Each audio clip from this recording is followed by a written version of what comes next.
সবাইকে স্বাগতম জানাই আমার আজকের মিনি ব্লগে। আমার সামনে দেখতে পাচ্ছেন এগুলো বিয়ের পিঁড়ে। এই বিয়ের পিঁড়েটা আমার এক বন্ধুর। আমি জীবনে প্রথমবার বিয়ের পিঁড়ে নিয়ে কাজ করতে চলেছি। প্রথমে এটাকে একটা লাল রং যেমন কোট দেয়, তার আগে একটা সাদা কোটিং করা ছিল। লাল রঙের কোটিং করার পর আমরা সেটাকে ছাদে শুকোতে দিয়ে দিই, কারণ এই রঙটা শুকোনোর পর আমরা এটার ওপরে কলকা করতে শুরু করব। এই যে আমার ভাই, যে সাধারণত এইসব কাজগুলো বেশি করে থাকে, সেই প্রথমে মেজারমেন্ট নিয়ে তারপর জিনিসটা আঁকতে শুরু করেছে। কী আঁকবো সে সম্পর্কে আমরা আগে থেকে ধারণা করে রেখেছিলাম এবং ভেবে রেখেছিলাম। আমার বান্ধবীও তেমন কোনো ডিমান্ড রাখেনি, বলেছিল তোদের যেটা ভালো লাগে তোরা সেটাই এঁকে দিবি আমাকে। আর সেভাবেই প্রথমে আমরা কনের পিঁড়িটা আঁকতে শুরু করি।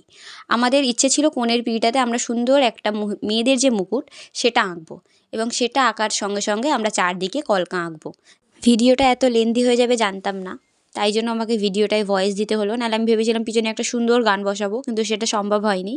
এরপর শুরু হয় যেটা বরের পিঁড়ে সেটা আঁকা। এটাতে আমরা সুন্দর একটা টোপর আঁকছি, এবং এই ডিজাইনটা একটু হালকা হবে। কনের পিঁড়িটাই আমাদের ডিজাইনটা অনেক বেশি ছিল এবং করতে অনেক বেশি সময় লেগে গেছে। চলুন আপনাদেরকে আমরা ফাইনাল লুকটা দেখাই, দুটো পিঁড়ে একসঙ্গে দেখতে ঠিক কেমন লাগছে। কেমন লাগলো আপনাদের অবশ্যই জানাবেন, এবং আমার এই নতুন চ্যানেলটা অবশ্যই সাবস্ক্রাইব করে আমার পাশে থাকবেন। এখানে আমি আমার আর্ট রিলেটেড সমস্ত রকম ভিডিও আপলোড করতে থাকবো। ধন্যবাদ।